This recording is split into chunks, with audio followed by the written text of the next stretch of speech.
我们诊所葡萄中医诊所拟定了一个就是疫后康复营，就是疫就是瘟疫，疫后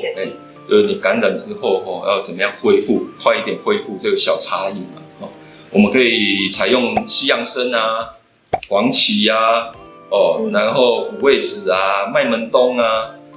白扁豆啊，还有甘草这样子。先把这些药材拿去泡水，泡20分钟。那之后呢，我们就开大火，煮滚之后呢，转小火慢慢煎，慢慢煮30分钟。那之后就可以把这个茶饮拿来喝。这样子的一个药物组合，它可以让我们这一个补气、健脾、和中，而且还有一点养阴的作用。这是一个最基础的就是可以帮助我们快一点恢复体力，或者是如果我们在这个基础上面，你有失眠的问题，有些患者他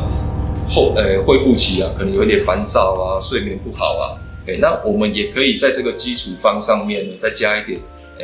桂圆啊，就是龙眼肉，对，酸枣仁啊、莲子啊这一方面的一起加进来煮，可以提升睡眠品质。